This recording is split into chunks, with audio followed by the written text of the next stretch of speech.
ଖ୍ରୀଷ୍ଟରେ ପ୍ରିୟ ଭାଇ ଭଉଣୀମାନେ, ଆପଣମାନଙ୍କ ପ୍ରତ୍ୟେକଙ୍କୁ ପ୍ରଭୁ ଯୀଶୁଖ୍ରୀଷ୍ଟଙ୍କ ନାମରେ ମୋର ଆନ୍ତରିକ ନମସ୍କାର। ତେବେ ପ୍ରିୟ ବନ୍ଧୁଗଣ, ବର୍ତ୍ତମାନ ତପି ମିଶ୍ର ବିଷୟରେ ଆଉ ଗୋଟେ ବିଷୟ ଚର୍ଚ୍ଚା ହେଉଛି ଯେ ତପି ମିଶ୍ରକୁ ଜେଲ୍ ହେଲା, ତପି ମିଶ୍ର ଜେଲ୍ ଗଲେ। ଆଉ ଆଜିର ଭିଡ଼ିଓ ମଧ୍ୟ ୟା ଉପରେ ନେଇକି ଆମେ ଆଲୋଚନା କରିବା। ତପି ମିଶ୍ର ଜେଲ୍ ଗଲେ ତ ଗଲେ, ହେଲେ କାହିଁକି ଗଲେ, ତା'ର କାରଣ କ'ଣ? ତପି ମିଶ୍ର ଜେଲ୍ ଯିବାର କେତୋଟି କାରଣ ରହିଅଛି। ଜାଗତିକ କାରଣ ଏବଂ ଆତ୍ମିକ କାରଣ, ଦୁଇ ପ୍ରକାର କାରଣ ଅଛି। ଆଉ ତପି ମିଶ୍ର ସେଥିପାଇଁ ଜେଲ୍ ଗଲେ। ତେବେ ପ୍ରିୟ ବନ୍ଧୁଗଣ, ତେବେ ତପି ମିଶ୍ର କାହିଁକି ଜେଲ୍ ଗଲେ ତାକୁ ଜାଣିବା ପୂର୍ବରୁ ଆମେ ଟିକିଏ ମନେ ପକାଇଦେବା ସେ ବିଗତ ଦିନମାନଙ୍କରେ ସେ କ'ଣ କ'ଣ କାଣ୍ଡ ସବୁ କରିଛନ୍ତି ଯୀଶୁଙ୍କ ବିରୁଦ୍ଧରେ, ଖ୍ରୀଷ୍ଟିଆନମାନଙ୍କ ବିରୁଦ୍ଧରେ। ଆଉ ସେ କ'ଣ ସବୁ କାଣ୍ଡ କାରନାମା ସବୁ କରିଛନ୍ତି। ଆଉ ସେତେବେଳେ ହିନ୍ଦୁ ସମାଜ ଚୁପ୍ ଥିଲେ, କାରଣ ସେତେବେଳେ ସେମିତି କିଛି ହେଇନଥିଲା। ବର୍ତ୍ତମାନ ଏମିତି ପରିବେଶରେ ଉଲ୍ଟେଇ ଦେଇଛନ୍ତି, ତା'ର ନିଜ ଲୋକମାନେ ହିଁ ତାକୁ ଖାଇଦେବେ। ଆଉ ଏଇ ଯେଉଁ ତପି ମିଶ୍ର କେବଳ ଖ୍ରୀଷ୍ଟିଆନ ଲୋକ ନୁହେଁ, ହିନ୍ଦୁ ଲୋକମାନଙ୍କ ସହିତ ମଧ୍ୟ ଏହାର ଶତ୍ରୁତା ରହିଅଛି। ଆଉ ଯେଉଁ ହିନ୍ଦୁମାନଙ୍କୁ ଆମେ ନିଜର ଭାଇ ଭଉଣୀ ବୋଲି ଆମେମାନେ ଭାବିଥାଉ, ହୁଏତ ସେମାନଙ୍କର ଧର୍ମ ଅଲଗା ହୋଇପାରେ, ସେମାନେ ମୂର୍ତ୍ତି ପୂଜା କରୁଥାଇପାରନ୍ତି, ସେଇଟା ଅଲଗା କଥା। କିନ୍ତୁ ଗୋଟେ ଭାତୃତ୍ୱ ଏବଂ ଏଇ ଯେଉଁ ସମ୍ପର୍କ ରହିଅଛି, ସେଇଟା ଏବେ ସୁଦ୍ଧା ମଧ୍ୟ ଅନେକ ହିନ୍ଦୁ ଭାଇ ଭଉଣୀମାନଙ୍କ ସହିତ ଆମର ସମ୍ପର୍କ ଅଛି। ଭାଇ ଭଉଣୀ ସମ୍ପର୍କ, ବାପା ମାଆର ସମ୍ପର୍କ। କିନ୍ତୁ ଏଇ ଯେଉଁ ତପି ମିଶ୍ର, ସେ ଉଭୟ ଖ୍ରୀଷ୍ଟିଆନ ଏବଂ ହିନ୍ଦୁ ଦୁଇ ଜଣଙ୍କ ସହିତ ପଙ୍ଗା ନେଇକି ବର୍ତ୍ତମାନ ନିଜେ ଫସିଯାଇଛି।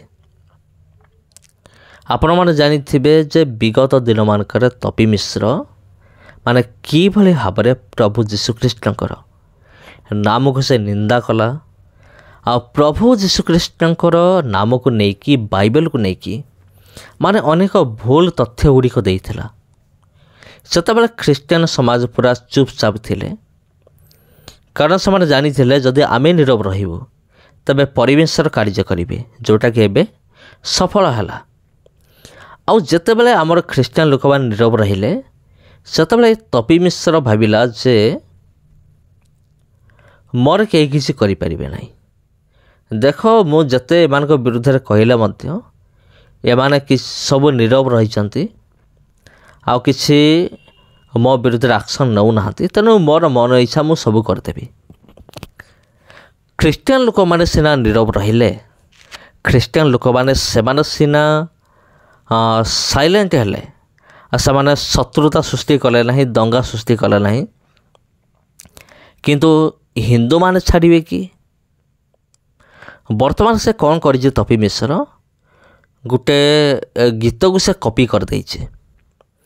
ସେ ଲେଖାଟା ହେଉଛି ଆଉ ଜଣଙ୍କର, ଆଉ ଏ ତପି କ'ଣ କହୁଛି, ଏଇଟା ମୁଁ ଲେଖିଛି କହିକି ନିଜେ ଦାବି କରିକି, ଆଉ ସେ ପୁଣି ମୁହଁ ଟାଣ କରି କଥା କହୁଥିଲା ଯେ ଏଇଟା ହେଉଛି ମୋର। କିନ୍ତୁ ଏଇ ଲେଖାଟି ଯାହାର, ଶିବ ତାଣ୍ଡବ ଉପରେ ଲେଖାଟି ଯାହାର, ଆଉ ସେ କିନ୍ତୁ କେସ୍ କରିଦେଲେ। ବର୍ତ୍ତମାନ ତପି ମିଶ୍ର କୋର୍ଟ ଫରୱାର୍ଡ଼ ମଧ୍ୟ ହେଲେ। ତେବେ এই ସମସ୍ତ ବିଷୟ ଘଟିଲା, ଏଇସବୁ ଜାଗତିକ ବିଷୟ, ଆଉ এই ସମସ୍ତ ବିଷୟ ହେଉଛି ପରିବେଶଙ୍କ ସହିତ ଲାଗିବାର ହେଉଛି ପରିଣାମ। ପ୍ରଥମ କାରଣ ହେଉଛି ଜେଲ୍ ଯିବାର ହେଉଛି, ଏଇଟା ହେଉଛି କାରଣ।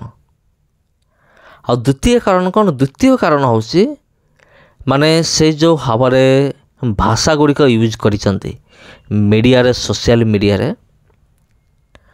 ଆଉ ଯେଉଁଭଳି ଭାବରେ ଅନ୍ୟମାନଙ୍କୁ ଗାଳି ଦେଇଛନ୍ତି,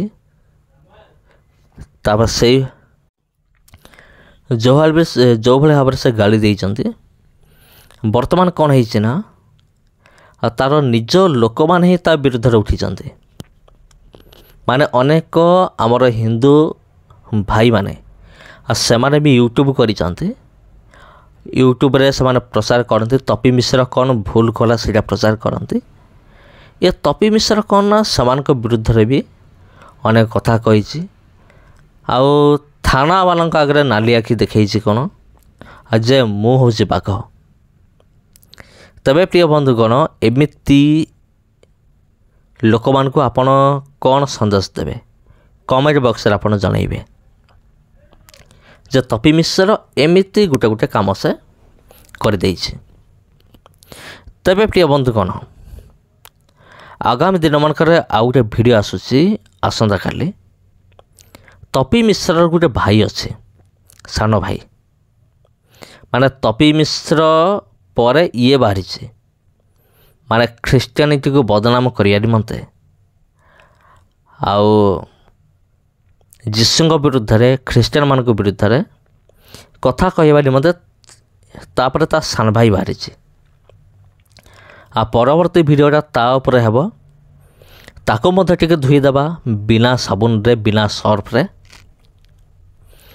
आ कहीं मु कहूँ कहीं ये सब विषय मु करी मु कहीं कहूँ कारण तार स्टेटमेंट रे मु तपी मिश्र विषय कहूना। तपी मिश्र तो से जेल को गला तपी मिश्र सान भाई विषय मु कहूँ आ ख्रीष्टियानिटी को आंगुठी देखी माने एमिति किछि कथा से कही आ जहाँ को नहीं कि आमे माने पर्दाफाश करिया संपूर्ण भाव में ताको भल कि धोइबा ताको जेपरिक आमे माने तपी मिश्र को धोइथिलु से भली भाव में ताको मध्य धोइबा। आपण माने केते जन भाबुचंती आपण माने केते जन भाबुचंती आपण इच्छा प्रकाश करूचंती जे एमिति हो बोली मते कमेंट करके निश्चय जनइबे कारण एमान को जेते आमे एमती खोला छाड़ीदेवा एमाने सेते उद्धत हेबे। हुए तो तपी मिश्र विरुद्ध रे कौन से ख्रीष्टियान लोक माने एक्शन नेले नहीं केस कले नहीं कौन से दंगा कले नहीं कि तो परमेश्वर तांकर कार्य कले आ परमेश्वर तांकर कार्य को उपयुक्त समय करती। आमे माने मनुष्य हिसाब से आमे माने कौन हो आमे बेले बेले विचलित हो पड़ू किंतु बाक्य लिखा अच्छे सब विषय गोटे गोटे समय अच्छे जेपरिक बुणीबार समय अच्छी काटिबार समय अच्छी सीबार समय अच्छी चिरीबार समय अच्छे आ कथा कहबार समय अच्छी कथा कहबार निवृत्त होबार समय अच्छे ए समस्त विषय समय गुड़िक अच्छी।